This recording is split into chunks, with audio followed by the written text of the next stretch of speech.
everyone, so today me and May are going to be introducing to you the philosopher Thomas Hobbes. Thomas Hobbes was born in Westport, England in the late 16th century. In his adult years, Hobbes traveled over Europe to meet with different philosophers such as Francis Bacon and Ben Jonson to talk about the best governing systems. One of the main things that influenced his thoughts was at a time in which England was in chaos. He first-handedly experienced how disrupted England was from the death of Queen Elizabeth I and to the plague that struck England in 1603. These events that led to the Civil War, which abruptly tore England in 1642. Due to the Civil War, Hobbes sought out a refuge in 1648. Before fleeing to Paris, his perception to humans and the law greatly altered. He saw how the rich overpowered the poor and how the poor congregated to defeat their enemies. People essentially strengthened their own positions by destroying those around them. He believed that when men live without a power to govern them, they become chaotic and erupt in war amongst themselves and their surroundings. However, such can easily be avoided if laws are in place and a sovereign such governs such laws in hopes of keeping peace amongst all people.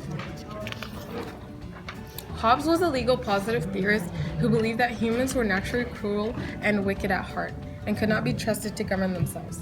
He did not see humans as having a soul, however, he believed that they operated as machines. As machines, humans only pursue what is in their favor. He captures his views and thoughts in the books he released in 1640 named The Elements of Law, in 1642 De Sève, and his most famous work Leviathan, which was released in 1651. Leviathan was his most influential piece of work on legal thought, as governments are still influenced by his work and ideas. Leviathan, the name originated from Hebrew and translates to sea monster. He viewed the Leviathan as a structure to his ultimate government.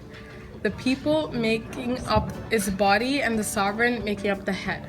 One of the main notions Hobbes included was that people would always live in fear, danger, and civil conflict if the country and its people did not submit themselves completely to a higher sovereign. He saw that absolute monarchy was the only way to govern a country in order to maintain peace. If they refused to obey the rules of their sovereign, there would be no order, which would lead to anarchy and civil conflicts of its people. Thomas Hobbes believed that the law was necessary to avoid greed, fear, and violent genes that were a part of human nature. He believed that the law was correct, but it should be enforced by a person of higher power, since civilians can't govern themselves.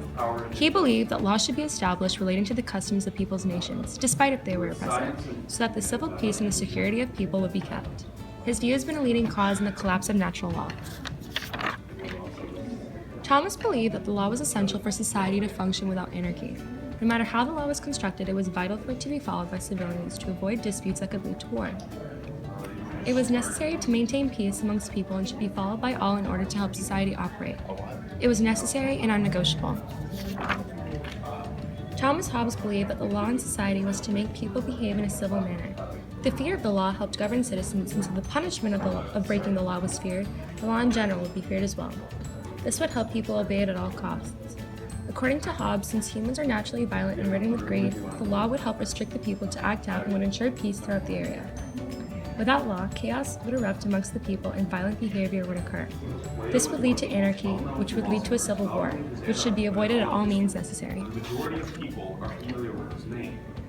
Why is this? Thomas Hobbes believed that the only government able to function without risk of anarchy would be a government with a sovereign. He also believed absolute monarchy was the best form of government as well, since it was the only form of government that could maintain peace. He believed this because in any other government there was plenty of room for disagreements in religion, disputes between rival governments, etc., and any such conflicts eventually leading to a civil war. However, obedience to the sovereign is tied with peace with all people, which meant civil disputes would be easily avoided and the law would be followed strictly. In a government with no sovereign, Hobbes stresses that it is more likely to face disagreements between church and state, the government, and that these disputes are leading factors in the cause of civil war. Hobbes believed that the civil war and anarchy should be avoided at all costs, and that the only government that could ensure peace was an absolute monarchy. So that concludes our presentation. Bye!